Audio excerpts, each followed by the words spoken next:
ìtọ́jú ẹ̀ bá wà. Ibi báyìí ó jẹ́ kó ojú mi kọ́lọ̀ oríṣiríṣi máa pa gbà mí ojú mi á pọ́n gbà mí bọ́dí mi á white gbà mí oríṣiríṣi ló máa ń ṣe fún mi mi mọ̀ bóyá torí kọ́lọ̀ yàrá yẹn.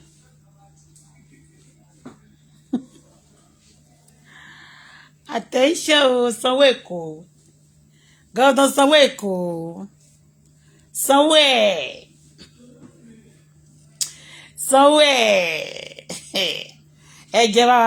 ẹjọ́ mi tí kì í Sanwó Èkó lọ́jọ́ tá a ti dé Sanwó Èkó gbogbo yín ẹṣin fẹ́ máa wò mí rèé ẹ̀yin kan yẹn kọ́ bọ́tẹ̀ fẹ́ bá wa a ní ọ̀rọ̀ a fẹ́ sọ̀rọ̀ Langbasa Sanwó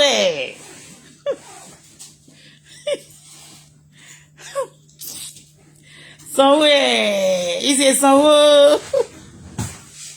give me mi tí lo cutting board láti ọjọ́ tí mo ti dé I need cutting board please darling. Sanwó Èkó Sanwó mo ti délé àti lọ àti dé but lẹ́nìí ó di ọ̀la kí n tó gist yín tomorrow wọ́n ní tomorrow is holiday that's workers day is tomorrow no work tomorrow so they suppose until Monday wọ́n ṣe wà iná sọ́pọ̀ àmọ́ tún wá sí ibẹ̀ yẹn wọ́n dẹ̀ sọ fún wa that's the FBI of Nigeria àwọn FBI of Nigeria ni mo lọ sí ọ́fíìsì wọn yẹn alright but mo fẹ́ bá Governor Sanwó sọ̀rọ̀ Sanwó Èkó ìṣe Sanwó tí ò jẹ gbèsè Sanwó kò gẹ̀ẹ́tì ẹ̀ Governor Sanwó attention is needed your attention is needed anyway let's pray you know I can't do without prayer. Heavenly Father, eternal rock of ages, Bola Folashade say thank you this evening and for the people coming that will be coming under this platform. I thank you, Lord, for my well-wishers all over the world. Thank you for the haters as well. Thank you for the wonderful daughter you have given unto me. Olúwa ṣe yìí fún mi Ayọ̀mídé. Mọ́rọ́mọkẹ́ Olúwarẹ̀mílẹ́kún. Olúwa ṣe yìí fún mi. Olúwa ṣe nínú ayé ọmọ yìí o. Thank you for the wonderful daughter. Also the one they have used to beat me. I say thank you, Lord, for his life as well. Thank you for my Megidana. Thank you for all my family that betrayed me, that thought to say themselves to, they thought themselves to family of Jesus Christ, to Sadducees and Pharisees. Daddy, we say thank you. For all the people that have tortured me since I was born, I say thank you, Lord, for over them. Thank you, Lord, for saving our life. Thank you, Lord, for protecting us. Thank you for saving us. We appreciate you, Lord. Receive our praise and thanks in Jesus' name. Daddy, please have mercy upon us this evening. Forgive us. Speak through my mouth. Direct my tongue. Every plan of the enemy against our life, Father, destroy in the name of Jesus. Daddy, I want to be a solution center, not a problem creator. Daddy, I want to be a terror to the enemy's kingdom. Yes, I want the enemy to be shivering. Mo fẹ́ káwọn ọ̀tá máa tọ̀ sára kán máa bì. Ní ìgbà tó bá gbóhùn wa, tó bá gbóhùn ẹnu wa, Ọlọ́run sọ mí di ẹ̀dá bẹ́ẹ̀. Gbé agbára wọ̀ mí. Agbára kò ṣeé fi wọ́lẹ̀ kò ṣeé yájú sí. Agbára ẹ̀mí mímọ́. Olúwa gbé sínú ọmọ mi. Gbàkóso ayé wa. Bẹ́ẹ̀ lórí kò yí padà. Thank you, Lord, because we answer prayer. We worship you, Lord, because we are God. In this Nigeria, we come. According English, in this Nigeria, we come. God, we shall no evil shall be for us. We shall not be kidnapped. We shall not be killed. That is not our portion. We shall eat the fruit of our land. We have been praying for this land for a long time. We wish our country good. Yes, because we are an ambassador for peace, ambassador for goodness. Hey, yo. Yes, a royal peace, a peculiar nation. I want to continue to be an ambassador for peace, for goodness, ambassador for good thing. Èmi àtọmọ mi àtọkọ ire la ó máa ṣe, a ò ní ṣe bí bẹ́ẹ̀ ló máa rí kò yí padà Thank you, Daddy. I pray for peace in this country, unity in this land. It shall be so. And I pray for all our leaders. Daddy, touch their soul. Let this our leader believe you and fear you and care for all of us. Care for the citizen. In the name of Jesus Christ. Our leader will do the right thing. Our country, we need many things. I can see. Yes, Lord. And so we are going to be speaking. They shall listen to us. When we are bounding it, Father, bound it. When you are losing it, Father, lose it. So shall it be. Thank you, Daddy, because we always answer prayer. In Jesus' wonderful, powerful name we pray. Amen. Thank you, Lord. Yes, Lord. Thank you, Father. Yeah. Thank you, Lord. In Jesus' name we pray. You are welcome to this platform. This evening we call Sanwoolu. Oh.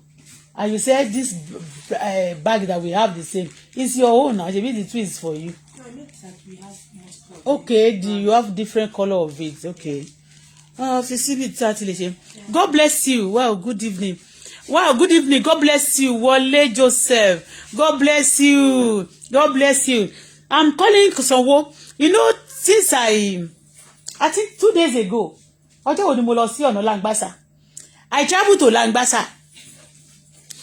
We are going to talk about Langbasa today. And don't forget, one Nigeria, and I'm a woman of peace. And don't forget, I've never divorced my Megidana. All right? But we have not seen. Okay? But because my spirit is, I'm boiling. I don't want to be talking. You know, be me. That's because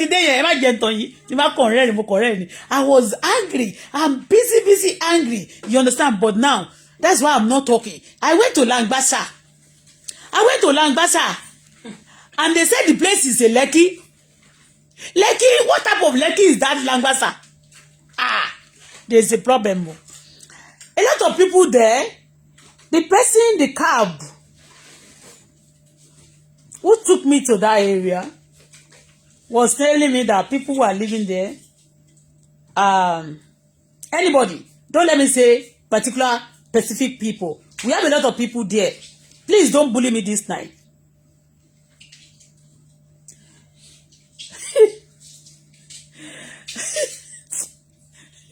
Olórí burúkú, wọ́n máa wá ṣáni. Only, I hope you bring your dog from Canada. Go and ask. Èmi ò fi wèrè kapọ̀. Ní ìlú Canada, mi fi wèrè gbàwé. Àwọn tó bá fi wèrè gbàwé níbi tó bá ti fi wèrè gbàwé níbi àwọn ṣẹ́ tí ọdún sáà èèyàn ní kẹ́rọ̀ bè lọ́wọ́. Èmi Bọ́lá Fọláṣadé, wọ́n fi wèrè gbàwé ní Canada. Go ask. Wọ́n fi wèrè gbàwé. Ní mental problem. So anything, ẹ má bully me, mo lè má rẹ́rìn sí, but if you tortured me, if you mess up with me, nígbà tí mo bá rẹ́rìn sí, it's okay. But if I'm not laughing, tó bá gbòdì lára màá ṣépè fún ẹ o. Ó ti yé bẹ́ẹ̀. So just don't abuse me. Listen and listen careful. So mo pè mí rẹ̀ pé ordinary person. I'm calling Sanwoolu. Sanwoolu Èkó ni mo ń pè, mi ò pè ìwọ. Okay? So I was in Langbasa. I went to Langbasa and they said that Langbasa is a Lekki. That date, if that Lekki, that Langbasa encouraged me. Boya mba ti dé refinery Megidana me till the bed. So getting to Langbasa, do you know what I suggest? What they should do to Langbasa? Langbasa, they should build house in that Langbasa because there's a lot of small houses like this, and rent it for those people. Because you are cheating yourself. And by the time you are even chasing them, people living there, you can build a low-cost house to make an accommodation. Yes. Because when I entered that Langbasa, when the car was going, it's a Langbasa for it. Langbasa is a Langbasa. That place, a lot of aton. That day I was vomiting. To God who made me. I couldn't eat throughout that day. And a lot of people are living there. There's no toilet. They're supposed to build that place and make it a low-cost house. Do you understand? And make it a low-cost house. and rent it for those people. Make it nice and rent it for them. Because that place is polluted. That place only àwọn nǹkan tó lè ṣe ní atmosphere gbogbo Lekki yẹn.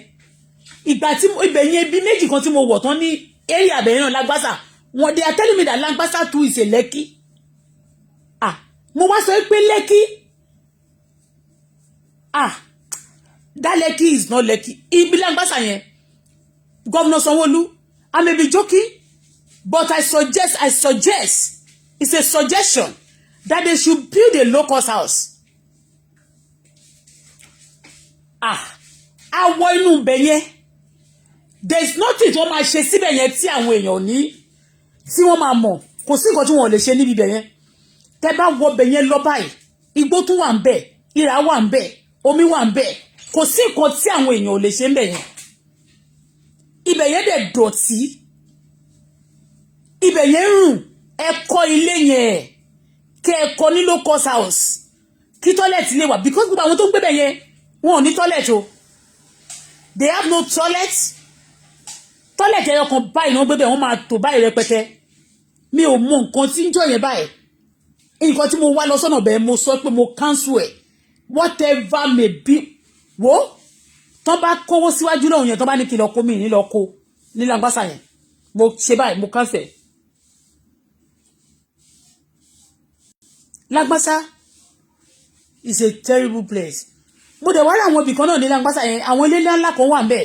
Wọ́n wà nínú ìrà. Wọ́n wà nínú omi. Àwọn ibẹ̀ yẹn ìjọba ló lè possess ibẹ̀.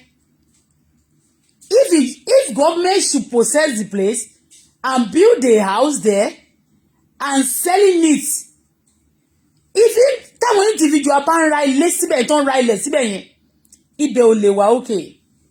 Àwọn area àbìkan ní Lekki yẹn kò dá honestly kì í ṣe rọ́. Àwọn Lekki tó dá wà àwọn tí ò dá ibẹ̀ yẹn Langbasa kò yẹ kán pè ní Lekki ó yẹ kán fún lórúkọ bòmíì ni. Langbasa yẹn mo fẹ́ lọ wo nǹkan kan bẹ̀ ni ní ọjọ́ yẹn tí wàá mi lè jẹun ilé ayé fẹ́ sú ọ̀tá mi. That was on Sunday. Please gbogbo àwọn tó ń gbé ń bẹ̀ yẹn ó dà pé èèyàn ń jẹ ìyà seriously ni. Tán bá kọ́ ilé yẹn wọ́n lè kọ́ ní low cost house. Wọ́n rent ẹ̀ fún wọn.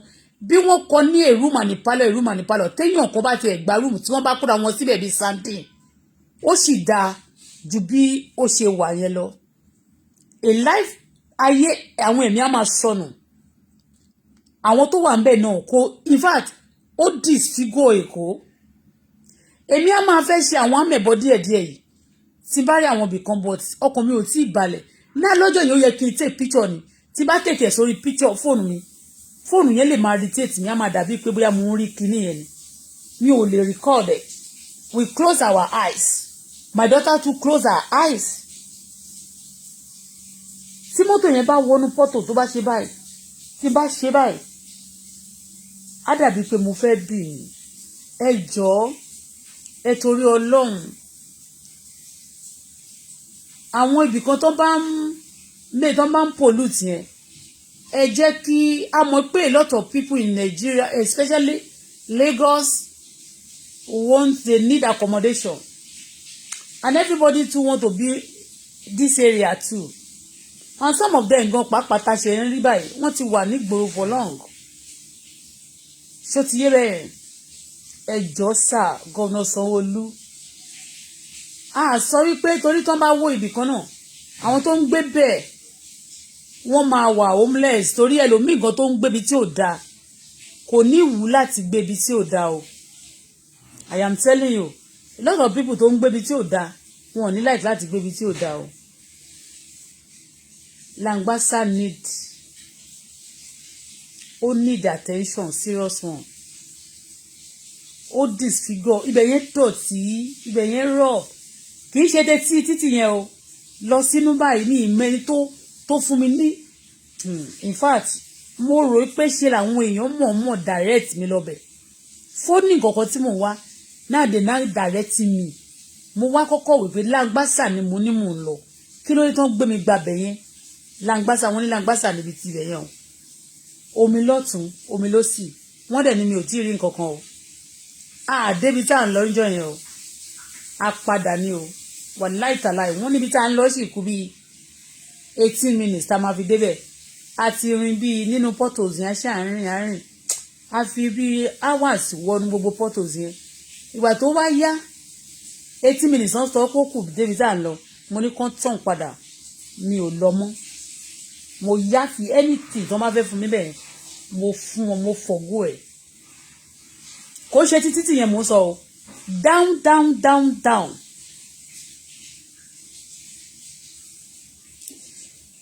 níbi bẹ̀ yẹn àwọn ibìkan tó wà níbẹ̀ tó jẹ́ ìrà kò sí tú tí àwọn èèyàn ò lè pa níbi bẹ̀ yẹn wàláì àwọn tó need accommodation yẹn I remember nígbà kan táwọn èèyàn bọ́n ṣe pọ̀ náà rèé kó tó di gbogbo ilé gbogbo ọ̀nà márọ̀kọ́ yẹn kó tó di pé wọ́n fún àwọn èèyàn ní kó tó lé àwọn èèyàn wọ́n fún wọn ní new sites mo remember gbà yẹn pé wọ́n kọ́ ilé àwọn jákàndé small houses gbà yẹn wọ́n fún wọn ní option wọn kò déédéé lé wọn pé ẹ lọ kú wọ́n wá move àwọn èèyàn àwọn tí wọ́n move gbà yẹn kò ń ṣe àwọn other states nìkan o a lot of people tó jẹ́ dídì Èkó gan ìmí wá láti Ẹ̀pẹ́ ìmí wá láti Ògùn state tó jẹ́ pé wọ́n ti fi ibẹ̀ yẹn ṣe lé torí pé ibẹ̀ náà ti ń ta ọjà tó bá ń pẹja àwọn ègùn gan wà ń bẹ̀ ń gbà náà tí wọ́n máa tẹja wọ́n máa gbẹ́ja wọ́n máa wọ ọkọ̀ ojú wọn gbé wá wọ́n wá make provision fún wọn wọ́n kọ́ àwọn local houses yẹn ìyẹn lè ṣe rí pé wọ́n kọ́ àwọn estate kan sí small estate kan sí Ẹ̀pẹ́ ń gbà yẹn at other places tó ń ṣàkọ wọn sí wọ́n relocate wọn ṣó ti yé yín wọ́n relocate wọn because tí ẹ bá sọ pé kí wọ́n lé àwọn náà bọ́n ṣe ń gbénú dọ̀tí yẹn kó lé wọn kó má rí ibi sùn sí mọ́ rárá wọ́n tún wá dangerous láti jẹ́ kí wọ́n máa tún ṣòro láti lé because tó bá léèyàn pẹ̀lú ipá tí ò bá rí ibi há sí tó bá jẹ́ bòmí náà ìta ló lọ há sí ìdàkudà náà máa dà tó bá tún yá wọ́n á di nǹkan burúkú tó máa tún dangerous for others so lèmi ṣe mú suggestion wá I am telling you àwọn eléyìí when you look at them some of them want to work they are working ẹlòmíì ó ń tajà ẹlòmíì many businesses ló ń ṣe ń bẹ̀ yẹn àwọn petit traders yẹn ẹ jọ̀ọ́ Langbasa yẹn mi ti débò mi ò bọ̀ wọ́n dẹ̀ sọ fún mi pé àwọn àdúgbò kan náà wà níbi ilẹ̀ gbogbo bẹ̀yẹn náà tó dà bẹ́yẹn tó tún worst ju bí Langbasa yẹn náà lọ.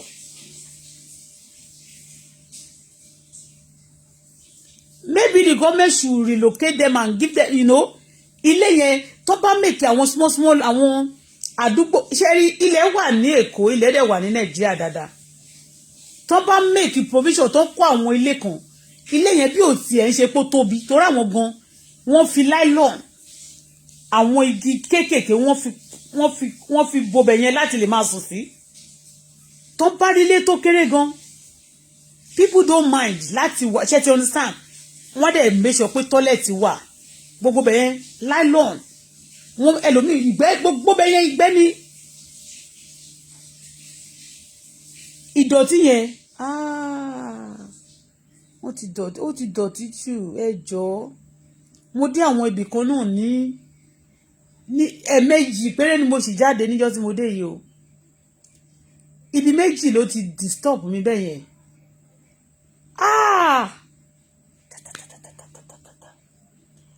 wọ́n sọ pé àwọn àdúgbò kan náà wà tó wọ̀ síbẹ̀ yẹn ẹ jọ̀ọ́ sà Sanwó-Olú gọ́vnà Sanwó-Olú due respect o ẹ jọ̀ọ́ ṣe nǹkan sí because ọba máa sọ̀rọ̀ ń sìn èmi ò sọ̀rọ̀ bóyá ẹnìkan bóyá Haúsá o Yíbò kìíní kan o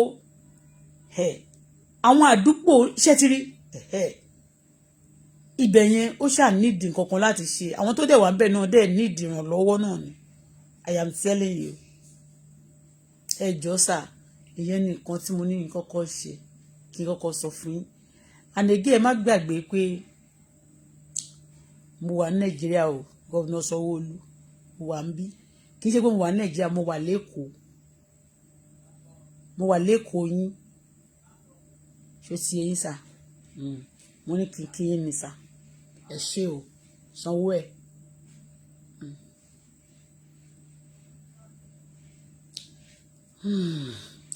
Àì máa ní àwọn issues kan ṣùgbọ́n ṣe mọ̀ pé èèyàn ò kì í fẹ́ ru ẹlẹ́rù sórí kó máa drag tiẹ̀ lẹ̀lẹ̀. Ìyẹn ni mo ṣe sọ pé tí igi bá ti wó lugi tòkè la máa kọ́kọ́ yọ. Tí iná bá dẹ̀ jó èèyàn tó bá jọmọ ẹni Ọlọ́run ní jẹ́ kí iná jó wa, Ọlọ́run dẹ̀ ní jẹ́ kó jiná jọmọ wa, wọ́n ní tara ẹni la máa kọ́kọ́ gbọ̀n.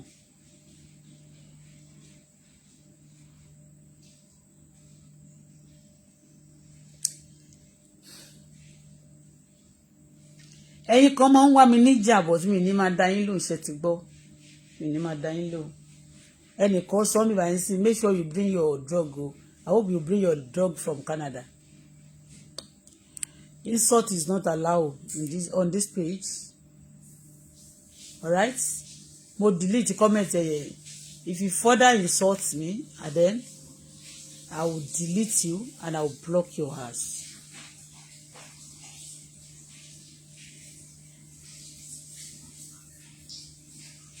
Somebody say, so many places in mainland are far better than some area on the island. Yeah. Ibi tí mo rí yẹn, ayé, mi lè jẹun lọ́jọ́ yẹn.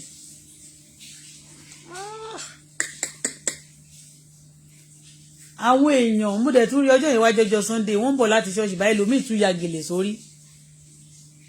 Ó tún wọ bàtà gogoro, ó wọ high heel. Tọ́n bá ti fẹ́ gun ọ̀kadà yẹn, wọ́n wá bọ́ bàtà yẹn sọ́wọ́. Tọ́n bá tún bọ́lẹ̀ lórí ọ̀kadà yẹn, wọ́n á tún kó bàtà yẹn sẹ́sẹ̀.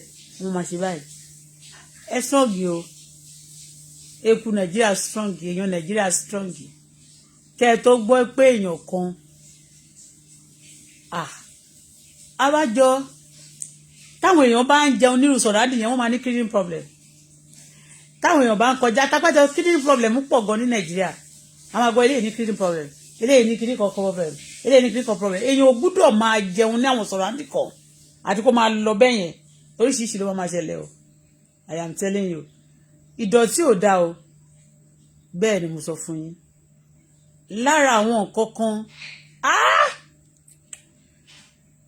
àwọn ibì kan wà tá a pè ní tó jẹ́ ibi tá a wà yìí àdúgbò àwọn olówó ni. But àwọn àdúgbò olówó yẹn mo ì tún sọ fún yín authoritatively. Àdúgbò olòṣì táwọn èèyàn olòṣì ń gbé ní àwọn ìlú mìíràn, ẹ má jẹ́ condemn ìlú wa. Our country is a wonderful country. Bẹ́ẹ̀ ni o. But tá a bá mọ bá ṣe máa manage nǹkan àti bá ṣe máa ṣe àti bá ṣe ṣe nǹkan ló máa ń jẹ́ kí bá ṣe ṣe kíní ẹ̀ ló ṣe máa value àbí tó máa disvalue. Ṣé ti yé yín? Bí èèyàn bá ṣe ṣe nǹkan gbà mí ló ṣe máa value àbí bó ṣe máa wá dẹ̀ pé nítorí ṣe yẹn ó wà disvalue ẹ̀. Please let us do things that we value, that we add more to our value, not to disvalue us. Please. It's ó smell, ó rùn, ìdọ̀tí pọ̀ gan-an, àwọn èèyàn dẹ̀ ń sùn bẹ̀. Ìgbà míì tán bá sọ pé àwọn èèyàn nǹkan kan déédéé ṣe àwọn èèyàn, tán bá sọ pé àwọn èèyàn ń gbé Lẹ́kì sí irú bẹ̀yẹn sí mo ní àwọn èèyàn wá sọ pé wọ́n ní Lẹ́kì wọlé ń gbé, we are living in Lẹ́kì. Ó ga o, wọ́n ti blackmail Lẹ́kì. Àwọn èèyàn blackmail Lẹ́kì gan ṣá. Anyway, ẹ jẹ́ kí ìmọ́tótó borí àrùn mọ́lẹ̀ bí ọyẹ́ ṣe ń borí ooru. Ìdọ̀tí ò dáa. Àwọn èèyàn náà ò dẹ̀ ní choice nígbà tí ò bá sí nǹkan a good plan tí ò sí corporate ilé ẹ̀ kì í ṣe pé plan kan àbílẹ̀ kan wà ńbẹ̀ everybody kàn máa gbé ìdíbì pé inú igbó ni wọ́n wà tí wọ́n máa yàgbẹ́. Langbasa yẹn ìgboro ni kì í ṣe abúlé. Langbasa ò kì í ṣe abúlé, ìgboro ni. Ṣùgbọ́n quite unfortunate àwọn èèyàn wọn ò mọ value bẹ̀yẹn náà. Ó ti yé, wọn ò mọ value. Àwọn èèyàn go mọ value ara wọn. Àwọn èèyàn ń disvalue ara wọn, talk less of environment wọn. So ó ní mo ń sọ fún yín yẹn, ẹ make provision fún àwọn èyí tí àwọn èèyàn fi ń lo ilẹ̀ àti gbogbo nǹkan lọ́fẹ̀ẹ́ yẹn. you can make provision for them and they will be paying. Don't mind good fúnra wọn. Wọ́n ní comfort fúnra wọn. Wọ́n wà monitor that for themselves. And again, wọ́n tún máa contribute progress to the success of the country. Wọn kò ní máa wọn ò ní lo bẹ̀ lọ́fẹ̀ẹ́ kíbẹ̀ tún wà polluted. Ó endanger ayé títí wọn. Ó tún pollute around àti surroundings. Everybody counts. There's nobody that is totally rubbish. Are you ṣe ń gbọ́ mi? Kò sẹ́nikẹ́ni tó kú totally rubbish. Those who are rich, they account. Àwọn tí ò rí náà, tí ò ní náà, they also count. Please, sir, Governor Sanwoolu, a dúpẹ́ pé yóò dọ́dọ̀ yín ó sì rí. Àwọn àdúgbò tá bá ti rí bẹ́yìn, a máa sọ. Àwọn nísìnyí kò gbúdọ̀ táwọn èèyàn bá need the surroundings yẹn, you make it nice and make it official for them. So they pay for it. Either they get their permit to get, you know, already àti wà ní mímọ́. Bó dẹ̀ jẹ́ ọjà tó máa ń sùn sí lẹ́ máa fi ṣe. Tẹ́ pé they will have residents at the park together. Ibẹ̀ yẹn máa tún jẹ́ ọjà. Tó bá jẹ́ ọjà tó jẹ́ pé òkè ọjà ni wọ́n fẹ́ fi ṣe o. Tá tún wá ní resident ní part of it ní ẹ̀gbẹ́ kan. So wọ́n ti mọ̀ pé ìlú kan ni ọjà níbẹ̀ yẹn. Ilé ni opposite ẹ̀. Ṣé ti understand? And gbogbo bẹ̀ yẹn a máa generate revenue. Owó fún ìlú, fún state àti local government yẹn. Ó ti yé? Ìyẹn ni mo kàn ní kí n advice fún ìyẹn nìkan mo ṣe rí. Ibi tá a dẹ̀ lọ lónìí a lọ sí ọ́fíìsì àwọn FBI mo ní FBI ti Nigeria, that's Interpol Nigeria. We are still on it. Although a lot of people telling me story, and my mom is calling me first. I call my mommy, and my mom said she be calling me. My phone is not going through. She's just calling me.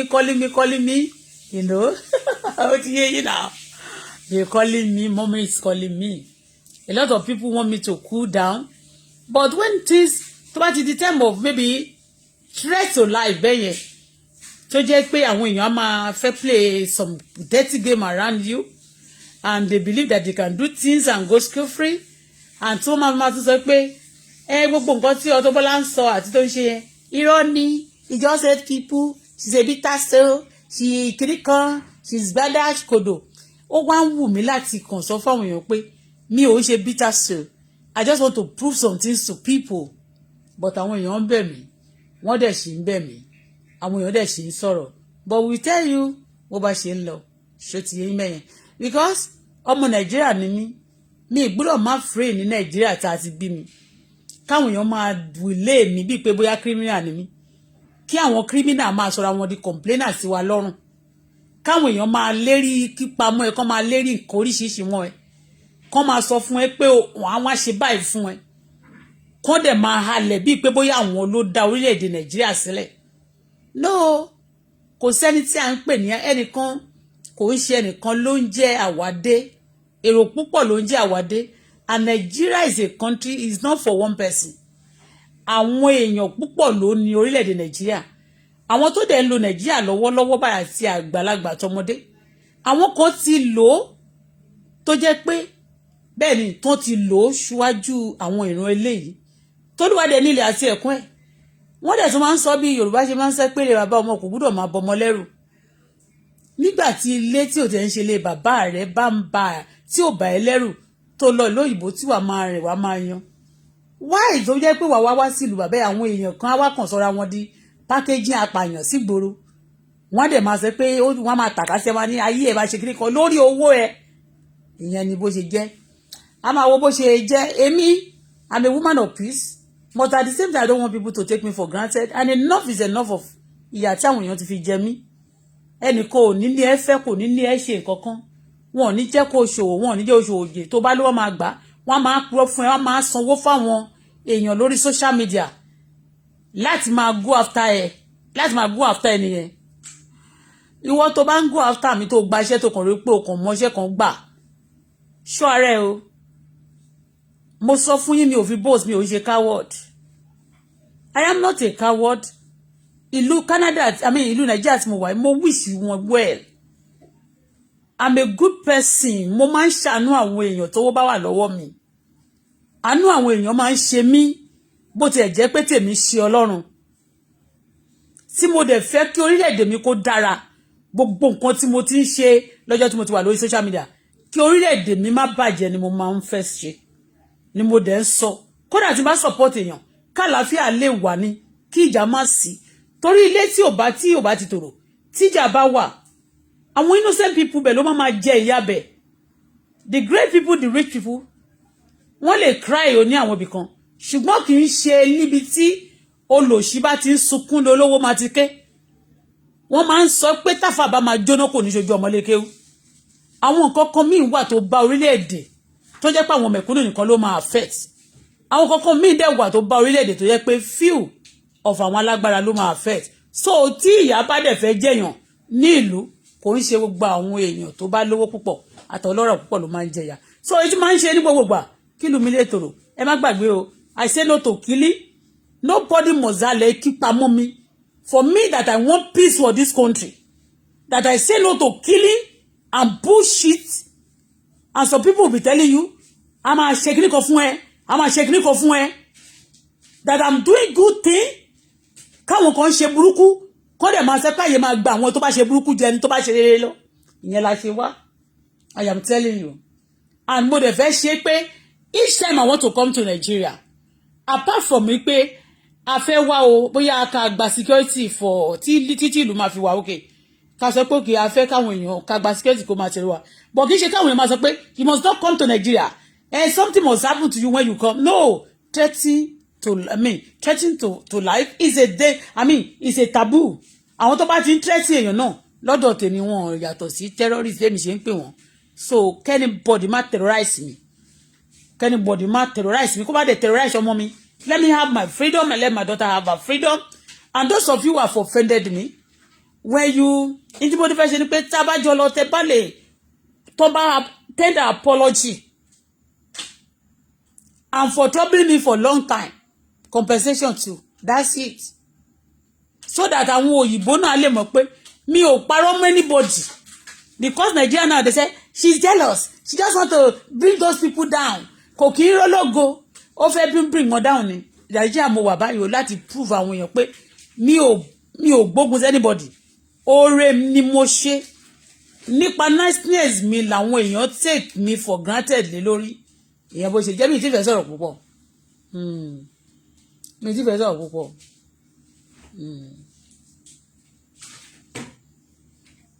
But mọ́mì mi láwọn ti ń pè mí látà ṣé mo pé mi tí ní fóònù. Mi tí ní Nigeria phone. So ìgbà tí mo pè wọ́n ní ìjẹta, ọjọ́ tí mo ti pè wọ́n yẹn, ìgbà tí mo ti ń pè wọ́n yẹn, mo pè wọ́n ní pẹ̀lú romi mi àti boss revolution mi. So international ló máa gbé jáde. Ó lè gbé Nigeria number fún wọn, wọ́n láwọn ti ń pe nọ́mbà yẹn, àwọn ti pe nọ́mbà yẹn kò lọ. Nọ́mbà tí ọmọ mi náà fi pe ẹ̀gbọ́n níjọ́ yẹn, international number náà ni. Ó sì máa tán bá pé kò ní lọ. So mo ṣe ní nọ́mbà lónìí ni. Wọ́n wá worry pé àwọn ti ń pè mí, ó dẹ̀ ti yé mi. Wọ́n yẹ dáwọn ń pè mí yẹn. I understand. I understand. Torí ẹ̀ nígbà míì tí ojú bá ń ṣe pin tá bá fi wọn lójú yẹn, ó lè máa sì believe pé òun ṣe pàápàá. I'm not a bad person. Mi ò dẹ̀ ń tẹnu mọ́ràn, but èèyàn gbọ́dọ̀ máa ṣèkà fún ọ̀fọ̀ pẹ́pẹ́pẹ́pẹ́ bẹ́yẹn. Mi ò ṣe deal kankan pẹ̀lú anybody. Wọ́n bá sọ pé gbádà kan n kò dòwe. So ìyẹn bó ṣe jẹ́. Wọ́n ní mo ní I máa need the lawyer. Lawyer and some letter of the petition tó wà lọ́wọ́ mi kì í ṣe mi ti direct ẹ̀ sí AIG Interpol. So I think tí n bá direct ẹ̀ sí, but wọ́n ló dọjọ́ Monday, but before the weekend let's see what will happen. I know that ẹni tó bá ti ṣe dáadáa fún èèyàn kì í ṣe burúkú fún, ó ti yé bẹ́yẹn. United Nations is watching.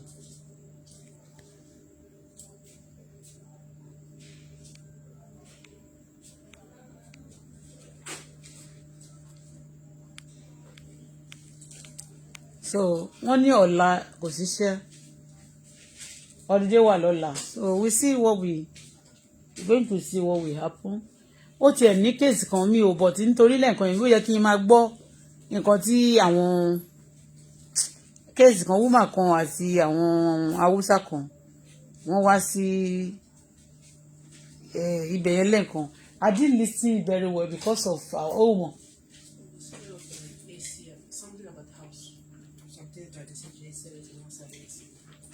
Okay, they sell it. Yeah, how much they sell it for, stuff like that. I stopped paying attention. Mi tí gbọ́ pé wọ́n ní Hausa parọ́ rí but mo rí tí woman yẹn sọ pé you are lying but mi ìfẹ́ wọ́n ní wọ́n ní wábi iṣẹ́ lọ́la because of holiday. The woman is what? The woman is Hausa?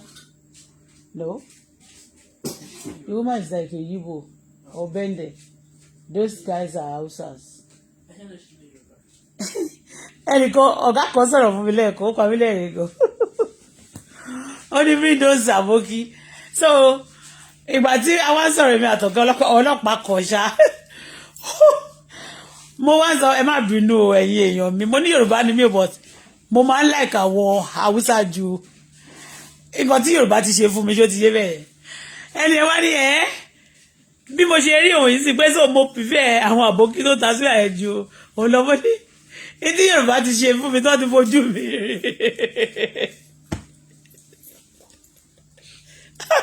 ìdí Yorùbá ti fi ojú mi rí òun ló lọ mẹ́yìn Ọlọ́run ò ní jẹ́ ká ṣàgbákò Ọlọ́run ò ní pa wá lẹ́kún Ọlọ́run á pa wá lẹ́rìn so it is well for now ṣe ti gbọ́ yẹ bó ṣe jẹ́ thanks so much have a pleasant night rest yà mọ̀ pé mi àkóyí English trendy small trendy Bible it trendy too much small trendy yes àkóyí wọ́n gbé trendy wá lónìí gbà mí trendy so yeah so at time trendy Bible wọ́n ti yẹ yí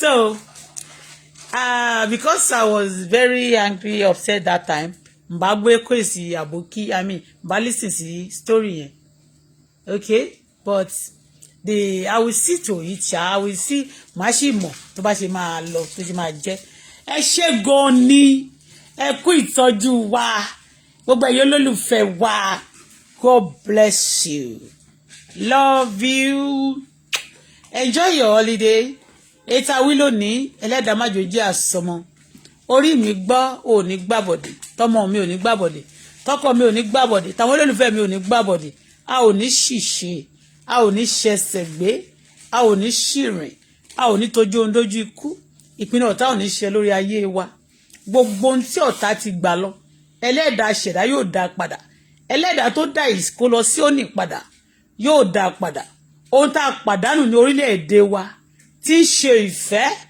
ohun tá a pàdánù ní orílẹ̀-èdè wa tí ń ṣe ìṣọ̀kan ohun tí a pàdánù ní orílẹ̀-èdè wa tí ń ṣe àlàáfíà Ọlọ́run yóò dá a padà Ọlọ́run yóò wo ilẹ̀ wa sàn ojú rere Ọlọ́run yóò máa bá orílẹ̀-èdè wa ṣiṣẹ́ ìbànújẹ́ yóò yẹra kúrò fún wa ìfẹ́ tí ò kì í ṣẹ̀tàn láyé ẹlẹ́dàá ṣẹ̀dá yóò dá a sílẹ̀ wọn ò ní fi wá ṣàwátì a ò ní parẹ́ nínú ayé a ò ní fi àìsàn lo ìgbà ìyẹn tí ẹ̀yin olólùfẹ́ mi àtèmi àtọmọ mi àtọkọ àti gbogbo ẹ̀yin tí ẹ bá ṣe dáadáa fún wa a ò ní ṣìṣe etí mi Bọ́lá Fọláṣadé wí lónìí kò ní jẹ́ àwímọ fún mi màá máa wá màá sì máa bá àwọn olólùfẹ́ mi láyé àti láàyè bẹ́ẹ̀ gangan lórí o kò sì ní padà Ọlọ́run o àwọn tó wà nínú àìsàn Ọlọ́run jọ̀ọ́ bá mi dáwọ́lé wọn àwọn tó wà ní ipò ìlóyún Ọlọ́run jọ̀ọ́ bá mi sọ wọ́n láyọ̀ àwọn tó wà nínú ìgbèkùn ayé Ọlọ́run jọ̀ọ́ bá mi tú wọn sílẹ̀ àwọn tí a bẹ̀ níṣẹ́ ogun sí èmi àtọmọ àtọkọ àwọn oníṣẹ́ ogun òkùnkùn yìí ẹlẹ́dàá gbàgbára lọ́wọ́ wọn paralyze the enemy destroy the kingdom of the darkness put the enemy to shame irinṣẹ́ tá a ti fi ń nà mí lọ́jọ́ tó pẹ́ tá a fi ń nà mọ̀ mi tolúwa ni mi tó Jésù tó fún mi Olúwa rẹ̀ mí lẹ́kún ayọ̀ mi dé. Olúwa ṣèyí fún mi. Tí irinṣẹ́ náà ò tí ìrònúkúwàdà tó sì jẹ́ ti ibi títí dòní. Olúwa jọ̀ọ́ bàjẹ́. Àwọn tí ó lérí mi sínú fún ibi. Bẹ́ẹ̀ ni mo sọ bí ikọ̀ àti ìríjú Elédùmarè. Ibi tí wọ́n bá ti pinnu kó dà lé wọn lórí. Ẹlẹ́dàá ò ṣí ogun ẹ̀yìn tiwọn. Ogun tẹ́ gbé fetí àwọn ará Fìlístínì tí wọ́n fi ṣubú níwájú àwọn ọmọ Ísírẹ́lì gbogbo. Mo gbàdúrà bí ọmọ Ọlọ́run. Ogun ńlá kó dìde sọ̀tá tí ò tí ìrònúkúwàdà lórí ọ̀rọ̀ mi àti tọmọ mi. Ogun ò kó gbé ọ̀tá mi. Àwọn tó lanu láti gbé mi mì láyé. Ẹnu látẹnu wọn Olúwa fà wọ́n ya dẹ́kù. Ayé ò ní gbé mi mì. Ilẹ̀ ò ní gbé mi mì. Kò ní gbá ọmọ mi mì. Kò ní gbọ́kọ mi mì. Kò ní gbá àwọn olólùfẹ́ mi mì. Bẹ́ẹ̀ gangan lórí o. Kò sì ní padà. Jésù Olúwa wa. Amen. Have a blessed night rest. Love you guys. Bye.